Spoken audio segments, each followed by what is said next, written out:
역사 이야기가 참 많죠. 평소 자주 말씀을 드렸습니다만 이 말은 무슨 말이냐면 하나님은 역사 가운데 계시다. 역사 가운데.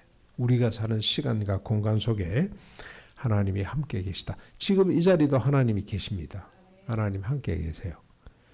제가 보니까 우리 은행이 단풍 든 것도 하나님께서 함께 하심이고 모든 것이 다 하나님이 하시는 건데 우리 역사를 보면 다 분명히 하나님이 역사 가운데 계시는구나. 오늘은 우리 이 에스라 1장부터 6장까지 내용을 간단하게 한번 정리해 보겠습니다. 어떻게 역사가 흘러가는지. 지금 이스라엘이 기환이죠. 기환. 1차 바벨론의 포로로 끌려갔다가 다시 회복되는 과정을 쭉 소개하고 있습니다. 1장에 보면 BC 약 한 540년경에 실제로 있었던 이야기입니다. 바사왕 페르시아입니다. 지금 우리는 이 왕을 페르시아라 그러는데요. 바사왕 고레스가 하나님의 감동을 받아서 유대인들에게 예루살렘으로 돌아가서 성전을 다시 짓도록 허락을 합니다. 고레스 왕이 하나님의 감동을 받았더라. 이방 왕들도 하나님의 감동을 받을 수가 있습니다. 박정희 대통령이 하나님의 감동을 받고 김용기를 찾아온 것 같아요. 김용기 이야기를 듣고 하나님의 감동을 받았던 것처럼, 그래서 박정희 대통령이 가장 존경하고 두려워했던 인물이 김용기입니다. 김용기. 세상에 그 누구도 두려워하지 않았는데, 그래서 김용기는 도와주면서도 늘 부담스러운 그런 인물이었습니다. 고레스 왕도 하나님의 감동을 받아서 느닷없이 이스라엘 백성들을 다시 고국으로 돌아가서 예루살렘에 성전을 짓도록 허락을 했습니다. 그리고 이 고레스 왕이 성전 기구들까지 느부갓네살이 훔쳐갔던 빼앗아갔던 성전 예루살렘 성전의 모든 기물을 다 돌려주면서 너희들 가지고 가서 성전 공사에 쓰거라, 그렇게 돌려보냈습니다. 그러자 마음의 감동을 받은 백성들이 예루살렘으로 귀환을 하게 됩니다. 그때 지도자가 스룹바벨하고 예수와 이 두 사람이 지도자였습니다. 시오니즘 해가지고 지금 이스라엘 사람들이 다시 가나안 땅으로 돌아갔잖아요. 팔레스틴 땅으로. 그런데 안 돌아간 사람들이 더 많거든요. 미국에 보니까 유대인들이 엄청 많아요. 각 지역의 유대인들, 지금 트럼프 대통령이 사이도 유대인이라고 그러잖아요. 그래서 트럼프 대통령이 유대인을 많이 도와주려고 그러거든요. 전 세계 유대인이 있습니다.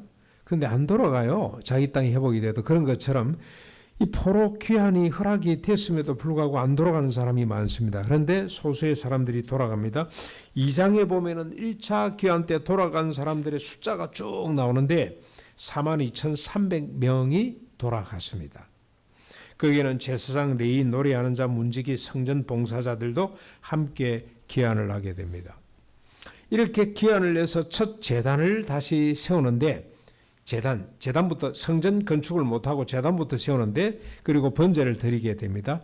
예배가 회복이 되는 거죠. 제사가 회복이 됐습니다. 그게 3장 내용입니다. 그리고 초막절이라고 하는 절기를 지키게 됩니다. 이 돌아가서 예배 제사가 회복이 되고 절기가 회복되었습니다. 그런데 아직까지 성전 지을 엄두를 못 냅니다. 각자 흩어져서 자기 집 짓느라고 바빠가지고 성전은 뒤로 밀렸어요. 자, 그래서 선자들의 이야기를 듣고 성전 기초를 놓을 때 돌아가서 한 몇 개월 만에 성전 기초를 놓게 되는데, 원래 고레스 왕은 돌아가서 예루살렘 성전을 쌓으라 그랬잖아요. 그런데 한참 뒤에 성전 기초를 낳는 날 백성들이 얼마나 기뻤던지 환호하게 됩니다. 그런데 연세 드신 분은 웁니다. 왜 우냐? 과거에 너무 화려했던 성전을 알기 때문에. 솔로몬이 지었던 성전을 아는 사람들은 슬퍼서 울고, 지금 이 70년 만에 돌아왔다 그러지만 정확한 횟수로 하면 50년 만에 돌아온 거거든요. 1차. 뒤에 완공될 때까지 70년이 걸립니다만은, 그러니까 포로 생활 한 40년, 50년 만에 돌아와 보니 옛날 성전은 온데간데 없고 지금 다시 성전을 짓는다고 기초를 놨는데 너무 초라하다 말이죠. 60규빗밖에 안 돼.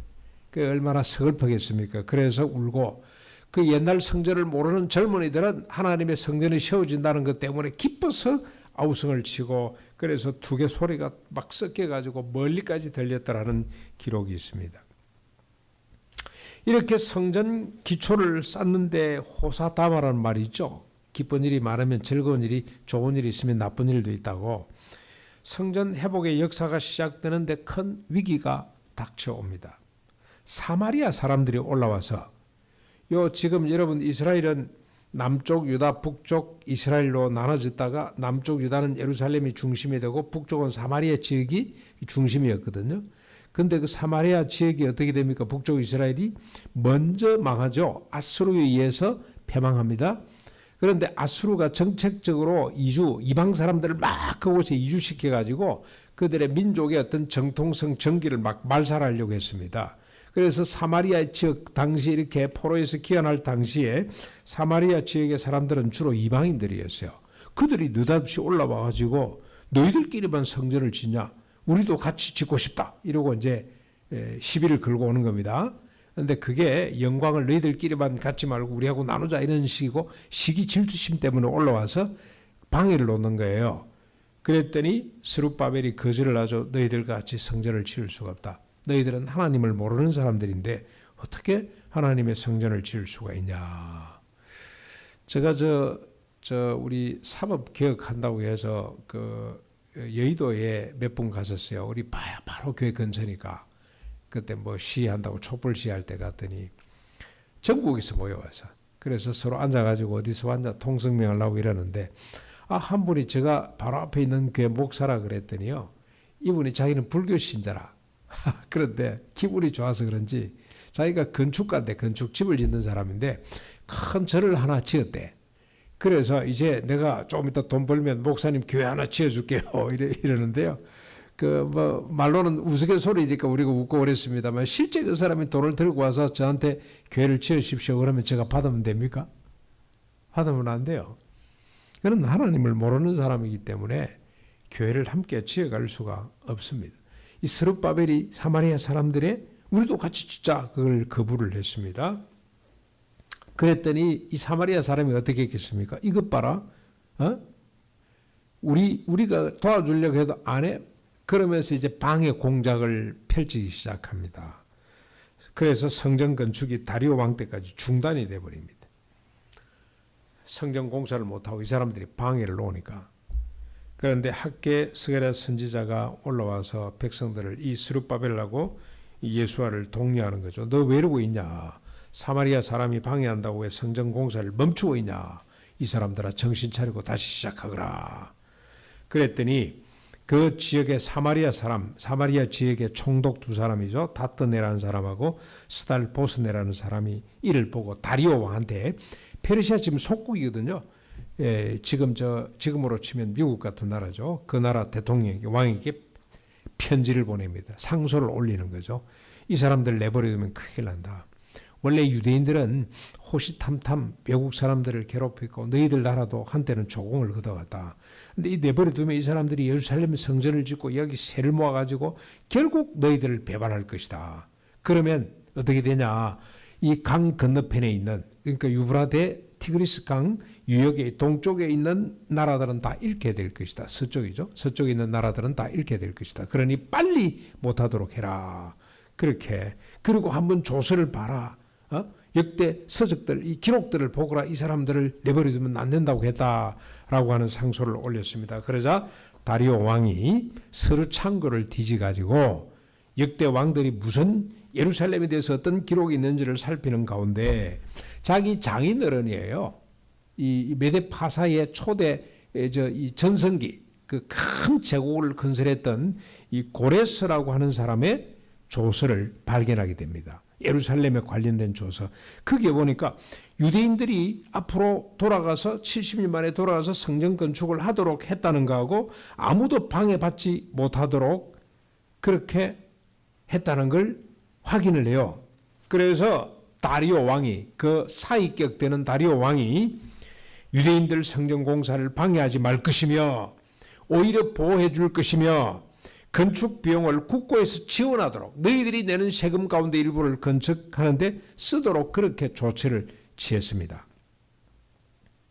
그러면서 뭐라 그러냐면 누구든지 유대인들 내 이 명령을 방해하는 사람, 거역하는 사람, 변조시키는 사람은 그 집에 대들보를 빼서 기둥을 만들고 그 위에다 그 사람을 달 것이며 그 집을 거름터로 만들어 버리라 하고 그렇게 조서를 내렸습니다. 이렇게 다리오 왕의 조서가 도착하자 유브라데강 건너편 총독 다뜨네 스달보스네 그동안에 반대했고 방해했던 사람들이 신속히 왕의 명령대로 준행을 하게 됩니다. 그게 오늘 13절이고요. 14절, 15절에 보면은 유다 장로들이 학교와 스가랴의 동의로 성전 건축에 힘을 내고 다리오 왕 6년 아달월 3일에 성전을 건축하기를 마치게 됩니다. 근데 뭐라고 기록을 합니까? 이는 다 하나님의 명령하신 대로 되었더라. 그 다음에 16절, 18절까지 보면 돌아온 이스라엘 자손과 제사장들 레위 사람들이 즐거이 성전을 봉헌하는데 감사제, 속죄제를 드리고 모세 율법에 기록된 대로 제사장과 레위인을 세워서 순차대로 하나님을 섬기게 합니다. 그런데 여기 감사자, 속죄제 드리는 걸 보면 이 제물이 참 초라하죠. 솔로몬이 성전 기공을 하면서 드렸던 제사하고 비교해 보면 형편없습니다만은 그러나 하나님께서 이렇게 역사를 하시는 겁니다. 그렇죠? 그리고 마지막 19절로 22절까지 보면 첫째 달 14일에 유월절을 지키되 모든 자손이 일제히 정결하게 하고 유월절 양을 잡고 즐거움으로 이래 동안 무교절까지 지키게 됩니다. 그런데 이렇게 된 것이 왜 이렇게 됐는지를 밝히고 있는데 이는 여호와께서 그들을 즐겁게 하시고 또 이방 왕들 마음을 그들에게로 돌려 건축하는 손을 힘있게 하셨기 때문에 이렇게 되었더라고 기록을 합니다. 정리해 보면 이스라엘 백성들이 하나님 말씀대로 살지 못해서 북쪽 이스라엘은 722년에 아수르에게 망했고 남쪽 유다는 568년에 바빌론에게 망했죠. 근데 하나님이 그 민족을 내버려 두지 않습니다. 언약의 백성이기 때문에 이 민족을 다시 회복시키는데 70년 만에 돌아와요. 포로되었던 자들이 돌아옵니다. 돌아오면서 그 다음에 흩어졌던 북쪽 이스라엘 사람들도 같이 합류해서 돌아오게 됩니다. 그래서 다시 회복된 통일국가를 이루게 되는데 이 모든 것이 다 하나님의 은혜였다는 겁니다. 하나님께서 그렇게 하셨다. 그래서 우리가 이 역사를 통해서 얻어야 될 교훈이 뭐냐? 이 지금 우리가 에스라서를 1장부터 6장까지 쭉 읽어왔는데 이 역사를 보면서 우리가 얻어야 될 교훈이 뭡니까? 첫 번째가 뭐냐면 역사의 주인은 하나님이시다. 역사의 주인은 하나님이시다. 역사는 하나님의 뜻대로 흘러간다. 보통 우리가 약육강식이라 그러죠. 로마인 이야기를 쓴 시오노 나나미라는 일본 작가가 있는데 그 사람은 로마가 흥했던 것은 다 이유가 있다. 5가지 이유를 들고 있어요. 또 로마가 패망한 이유도 있다. 몇 가지 이유를 듭니다. 로마 패망사는 많습니다. 그런 책들이.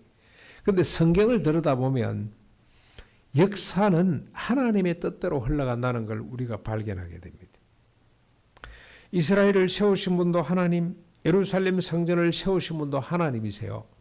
다윗이 세우려고 했는데 하나님 허락하지 않아요. 네가 나를 위해 집을 지어 이놈아?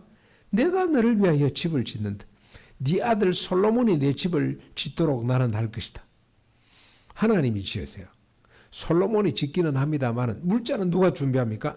다윗이 준비를 다 했어요. 실제 공사는 솔로몬의 희하에서 히람이라고 하는 두로 사람이 와서 공사를 다 진행을 합니다만 하나님이 지으신 겁니다. 그렇죠? 이스라엘과 유다를 망하게 하신 분도 하나님. 북쪽 이스라엘은 아수르에게, 남쪽 유다는 바벨론에게 망하게 하신 분도 하나님. 예루살렘 성전을 헐게 하신 분도 하나님. 예루살렘 성전에서 온갖 우상들을 섬기고 하니까 하나님께서 다 내가 허물어 버릴 것이다. 그리고 예수님 당시도 또 한 번 예루살렘 성전이 허물어지거든요. 그래서 예수님도 예언을 해요. 예수님도 돌멩이 위에 돌멩이 하나 남지 않고 다 허물어질 것이다. 세우시는 분도 하나님이고 허물게 하시는 분도 하나님이라는 걸 우리가 깨닫게 됩니다. 이스라엘과 유다를 다시 돌아오게 하신 분도 하나님, 성전을 다시 초라하지만 재건하도록 하시는 분도 하나님이십니다. 근데 이렇게 초라했던 하나님이 지은 성전을 누가 덧대가지고 세계 불가사의 7대 불가사의한 건축으로 만드냐면 여러분 저 헤롯이라고 하는 예수님 당시에 유대인의 왕 있죠. 헤롯 예수님 태어났다 그러니까 그냥 베들레헴의 아이들을 그냥 싸그리 다 죽였던 그 왕이 그렇게 멋있는 집을 지었는데 예수님께서는 슬퍼하셨어요. 하나님이 지은 성전이 아니야 이건 허물어질 거야. 그래서 허물어졌지 않습니까? 사람이 성전을 세울 수도 있습니다만 사람이 세운 성전은 아무짝에도 쓸모가 없습니다. 모든 역사의 주인은 하나님이십니다. 아수르를 시험 분도 역대 제국의 역사를 보면은 애굽에 바로가 있죠. 왕조가 있고요. 그 다음에 중동 지역에 올라오면 아수르라는 나라가 있고 바벨론이 있고 그 다음에 메데파사가 오고 그 다음에 그리스가 오고 그 다음에 헬라가 쭉 옵니다마는 전부 다 성경에 기록이 다 돼 있어요. 하나님의 섭리 가운데 하나님의 뜻 가운데 이런 나라들이 일어섰다가 졌다가 일어섰다 졌다 할 것이다. 그래서 우리 성경이 우리에게 주는 교훈이 뭐냐. 하나님은 우리 눈에 보이지도 않지만 하나님은 어떻게 존재를 증명할 수도 없지만 역사를 보면 하나님을 알 수가 있는데 하나님이 어떤 분이냐. 역사의 시작도 하나님 끝도 하나님이 친히 주관하신다.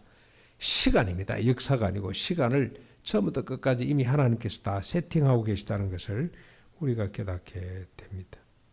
오늘 본문에도 보면 어떻습니까? 예루살렘 성전이 다시 수축되는 거 하나님이 명령하신 대로 되었더라. 여호와께서 그들의 손에 힘있게 하셨기 때문에 되었더라고 이렇게 밝히고 있습니다.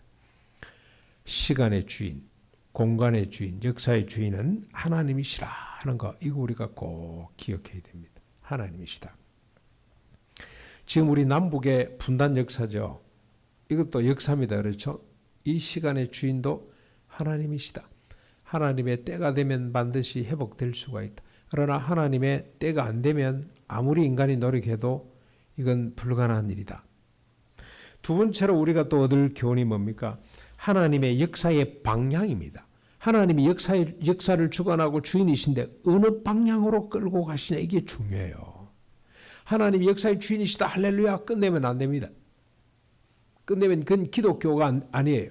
하나님이 역사의 주인이신데 이 역사를 어떻게 끌고 가시냐가 중요한데 이스라엘이 중심이 되기는 했어요. 지금은 교회입니다. 이스라엘과 교회가 중심이 되어서 이 땅의 모든 인간이 플러스 모든 생명체까지 존엄하고 안전하고 행복하게 살아서 생육하고 번성해서 땅에 차고 넘치는 것이 하나님의 뜻이라. 하나님이 끌고 가시는 방향이라 방향. 예. 이스라엘 백성들뿐만이 아닙니다. 자꾸 지금은 뭐 성조기 들고 이스라엘 깃발 들고 강화문에 나와서 데모하는 사람들 보면 기가 차요.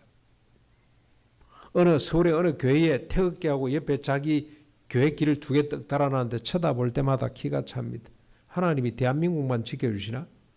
온 이 땅의 지상의 모든 인간을 다 지키시는 분이 하나님인데 교회가 중심이 되고 이스라엘이 중심이 되기는 했습니다만 결국 하나님은 그 역사의 방향을 모든 인간이 존엄하고 행복하게 안전하게 살아서 땅에 충만해지는 것. 그게 하나님께서 끌고 가시는 방향이라는 겁니다. 저는 수도원에 와서 뱀을 많이 죽이는데요. 이 뱀을 죽일 때마다 늘 마음이 아파. 어쩔 수 없이 죽이는데 하나님이 약속한 바에 의하면 우리 손자들이 와서 독사굴에 손을 여도 독사들이 물지 않고 좋다고 막 웃으면서 손자다 손을 막 핥아주고 칭칭 감고 있는 놀고 그게 하나님의 뜻인데 그때가 언제 올까? 그런 마음을 가지고 지금은 손 여면 어쩝니까? 큰일 나죠. 죽습니다. 그래서 할 수 없이 잡으면서 죽이고 난 뒤에는 제가 그래도 예식을 치릅니다. 미안하다. 네걸 죽일 수밖에 없구나. 그래 우리 주님이 오시면 우리가 서로 같이 이렇게 재밌게 살 것이다. 그러고 저 멀리 던져줍니다. 그러면 고양이가 먹기도 하고 또 뭐 덜짐승이 먹어 채우겠죠. 그래서 제가 한번 물어봤어요. 이게 자연 이 환경 단체 저 집사람하고 같이 유튜브로 들어가서 보면서 물어봤습니다. 뱀하고 어떻게 친해질 수가 있겠냐 그랬더니 그 사람도 답이 있습니까? 답 없잖아요. 당신이 잘못하는 겁니다. 뱀이 많은 곳에 당신이 들어와 살면서 같이 친하게 지내야지. 우리 박전도사님은 저보다 순위 높은 것 같아요. 뱀이 너무 사랑스럽고 예뻐서 따라갔다는 거예요. 이렇게. 따라가는데 도망을 빨리 안 가는 거 보면 독사거든요. 그럼이. 근데 독사가 좋아서 따라갔다는 걸 보고 참 저보다 수준이 더 높구나 이런 생각을 하게 됩니다만은 하나님의 역사의 방향이 이 땅의 모든 인간 생명체가 안전하고 행복하게 살아 생육하고 원성해지는 것, 그게 하나님의 뜻입니다. 그거 하려고 이스라엘 백성들을 세웠고 지금 신약의 교회를 세워놓은 거라 말이죠. 공의와 인애가 넘쳐나는 세상을 만들려고 교회를 세워놨다는 거죠. 한쪽 편들로 그러라고 세워놓은 거 아닙니다. 그 다음에 세 번째로 우리가 얻을 수 있는 교훈은 뭐냐? 이 역사를 하나님이 끌고 가실 때 그 중심이 있는데 중심이 바로 성전입니다. 성전. 지금으로 말하면 교회입니다. 교회. 그래서 이스라엘 백성들이 다시 돌아와서 하는 일이 뭡니까? 왕궁을 건설하는 것 아니에요. 성전을 건축하는 겁니다. 참 재미있죠. 이 다리오 고레스도 왕국을 건설한다 그러면 돌려보냈겠습니까? 안 돌려보냈겠지. 성전을 건축하기 때문에. 너희들이 성전 건축하면 날 위해서도 기도했다오. 내 자식들을 위해서도 기도했다오. 하나님 앞에 너희들이 섬기는 하나님 앞에 기도했다오. 뭐라고 기도를 했냐? 우리 왕국이 영원히 튼튼해지고 보존될 수 있도록 기도했다오. 그러면서 돌려보내요. 성전이 중심이에요. 예수님이 그 능력 많으신 분이 이 땅에 오셔가지고 나라를 건설한 거 아닙니다. 국가를 건설하지 않았어요. 뭘 세웠습니까? 교회를 세웠어요. 뭐다 교회를 세웠습니까? 그의 백성들의 신앙 고백 위에다가 주는 그리스도시요 살아계신 하나님의 아들입니다. 이 단순한 고백 위에 주님의 교회를 세우시고 뭘 선물해 주셨어요? 천국의 열쇠를 주셨다고. 천국의 열쇠. 맺다 풀다 할 수 있는 음부의 권세가 절대로 이 교회를 흔들지 못하도록 만들어 놓고 이 교회에다가 천국의 열쇠를 주셨습니다. 이런 역사의식을 분명히 갖고 하나님을 바라보는 것이, 그리고 하나님께서 뭘 원하시는지 하나님이 약속한 바가 뭔지를 깨닫고 행동하는 것이 참된 믿음이고 참된 신앙이라고 할 수가 있어요. 그런데 지금 오늘 우리 교회들을 보면 어떻습니까? 믿음이 뭡니까? 하나님이 내 편이야. 내가 원하는 걸 만들어주는 거, 내가 원하는 걸 성취해주는 거, 그래가지고 채워주는 그런 하나님으로 자꾸 착각을 하고 있어요. 하나님이 주인이 아니고 하나님이 주인이고 나를 통해서 하나님의 뜻을 이루어가는 것이 이게 믿음인데, 거꾸로 돼가지고 하나님이 내 편이 되고 내가 욕망하는 걸 하나님이 만들어주는 그걸 믿음이라고 생각을 하고 지금 딴짓을 하고 있습니다. 얼마나 안타까운지 모릅니다.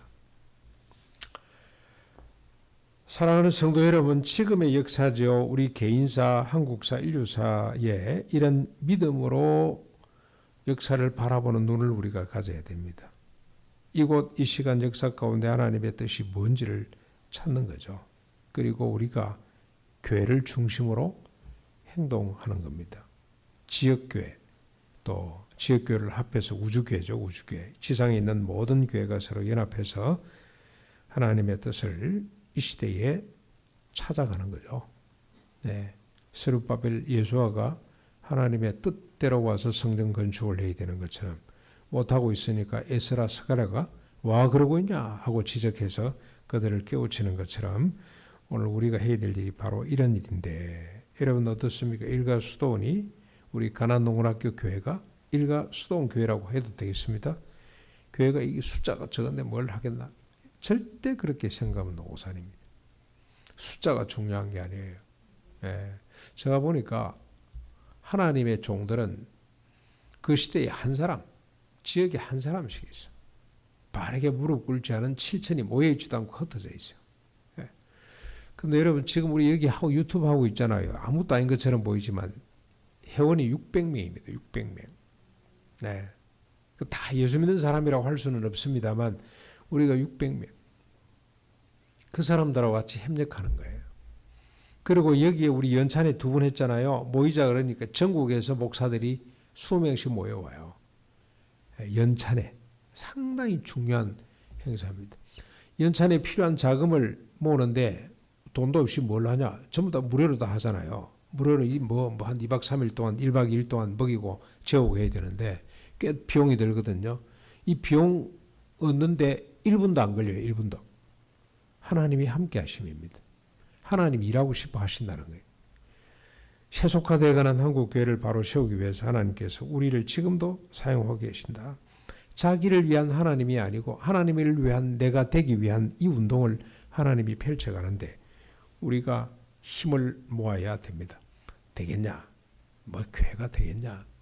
그러겠죠. 많은 사람들은 아이고 그 뭐 교회가 그 나이 든 사람 몇이 모여 앉아가지고 무슨 그 교회냐? 그렇게 생각할 수 있을지 모르겠습니다만 절대 그렇지 않습니다. 저는 이 수도를 생각할 때마다 소망이 넘칩니다. 어디서 힘이 나는지. 제가 어디 뭐 육체 노동을 옛날 고등학교 졸업하기 전까지는 좀 해봤습니다만 대학 가서부터는 한 번도 안 해봤는데 육체 노동이 얼마나 즐거운지. 우리 저 여기 모라비안 이 형제 늘 와서 저한테 목사님은 알코올 중독이 아니고 워콜릭이 일 중독자 같다. 자기보다 일을 더 많이 한다는 생각을 하나 봐요. 얼마나 기쁜지 모르겠어요. 예. 이게 다 하나님의 은혜입니다. 하나님이 하시는 일입니다. 뭐하라고? 수도원을 잘 세우라고. 그래서 뭐하라고? 하나님의 뜻이 온 세상에 선포될 수 있도록 하라고. 저는 아직까지는 좀 준비를 더 해야 된다고 생각을 하는데 우리가 이런 마음으로 성전 건축하는 심령으로 큰 거 아닙니다. 큰 거 아닙니다. 우리가 다시 하나님의 집을 하나님의 임재와 통치를 우리가 회복하는 날 하나님께서 소원하신 대로 이 땅이 생육하고 원생에서 땅이 충만해지는 공의와 인애가 넘쳐나는 세상이 될 줄로 믿습니다. 이런 믿음을 가지고 힘을 낼 수 있기를 주님의 이름으로 축원합니다. 우리 328장